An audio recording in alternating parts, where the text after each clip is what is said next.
Hello, and welcome to No Friends Gaming, because you don't need friends to have a good time.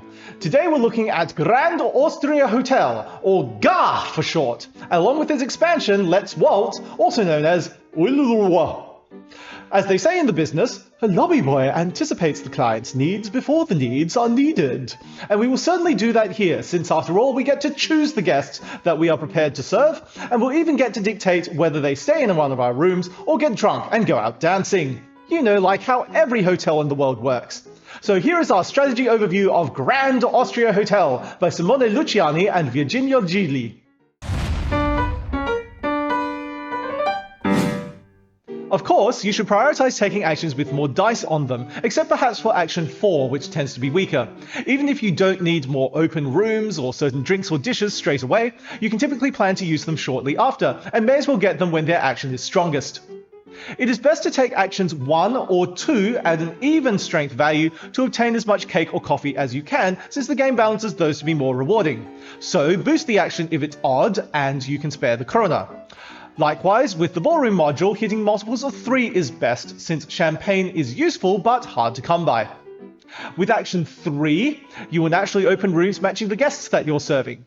When opening rooms ahead of time, consider the colors of the guests available in the queue, the objectives, and your staff cards, as well as any potential occupancy bonuses to pursue. I try to avoid doing action 4 unless it's got significantly more dice than the other actions, or if I desperately need the Emperor advancement or money. Emperor points and krona are more efficiently gained from guest cards and occupancy bonuses, since you additionally gain VP from the card and closed room while working toward objectives. Action 5 is the main way to play staff cards, and should be done early to play staff with ongoing or once per round effects. You don't necessarily need to play a lot of staff to do well, but look out for ones that synergize, that is, those that benefit you for pursuing the same task. The bell staff from Module 5 are notably powerful, and their conditions usually aren't too inconvenient to fulfill. The endgame scoring staff are incredibly potent and a high priority to play, but may be saved until later in the game. With the Celebrities module, it may be worth it to take an action with fewer dice if one of them matches an advantageous celebrity for your current situation. Of particular note, Gandhi is ridiculously good if you're about to open several expensive rooms, and Freud is really valuable if your cafe is full of slightly underserved guests, especially if some of them can invite more guests for you to slightly underserve. Try to set yourself up to profit from a celebrity's effect multiple times. Curie and Puccini are great if your guests allow you to play more staff cards. And Chaplin can score really highly, such as in combination with another VP scoring celebrity. Guests are your main source of victory points, not only from the printed value on the cards, but also from enabling room scoring, ballroom scoring, emperor scoring, and objectives. Their various effects also fuel your hotel operations, so plan on getting a new guest almost every turn. This involves collecting the necessary drinks and dishes before you run out of spare tables, open rooms and/or collect champagne to clear guests once you serve them. And don't take too many guests requiring too much cake or coffee, since those items are hard to generate. Running out of money may severely hamper your ability to house more guests. Krona is needed to open rooms and hire more staff, but also for boosting the main action, taking a 6 value die, and sending items from your kitchen. Collect guests that grant discounts or krona directly, and work towards a red occupancy bonus before you go broke.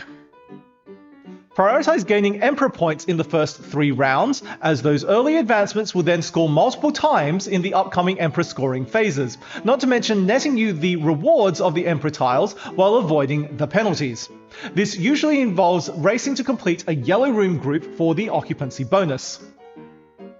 With the ballroom module, aim to send at least 1 guest to each ballroom before it scores to avoid the 5-point penalty. Objectives are an important source of points. Check your opponent's game state to see which objectives you may realistically race for and adjust your strategy accordingly. Though you should first try to make do with the initial distribution of the dice, it is risky but potentially reasonable to pass in the hope of getting a specific strength 2 action. This table shows P of X, where X is the strength of some specific die value, that is, the probability of at least X dice showing the action number that you wish to take. So the second last column shows the probability that you get at least 2 strength for your preferred action for each number of dice rolled. This assumes that you wouldn't want to pay to take a 6-value die or settle for some other action if it happens to roll a higher strength, both considerations that would make passing more appetizing. The cumulative value is the probability of eventually getting X strength if you keep passing rolling one fewer die each time. For example, let's say you really need a coffee, which I'm sure is very relatable.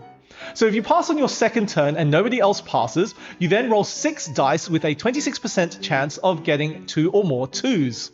Don't roll what you needed, now you roll 5 dice with a 20% chance. Continue this process and there is an overall 54% probability that you at some point get 2 or more dice on action 2. So the odds are slightly in your favor, but you need to carefully weigh whether it's worth taking such a chance, considering the options currently available to you if you don't pass, and the potential downside if you do pass but fail to roll what you need. At some point, you should resolve to make do with 1 strength. Once you're down to 4 dice, there is a 52% chance that you roll at least 1 strength for your desired action, and an overall 84% chance that you do if you keep passing until you get it. Since rolling at least 1 strength again is a pretty safe bet, you can consider passing if the actions you would take are at 1 strength anyway, on the off chance that you roll a higher strength. This is often done when you would take the last or second to last die once the better options have dwindled. In conclusion, prioritize taking actions at higher strength and continually make room in your cafe for more guests. Try not to run out of money and advance on the Emperor track early, making use of occupancy bonuses. Race for the objectives. Passing is risky but may be considered if your present options are lacking, or if you would happily settle for 1 strength on your preferred action if it works out that way. It is now time for us to take on Elizabeth, the solo mode AI, on hard mode with all possible modules mixed in. See you in the next video.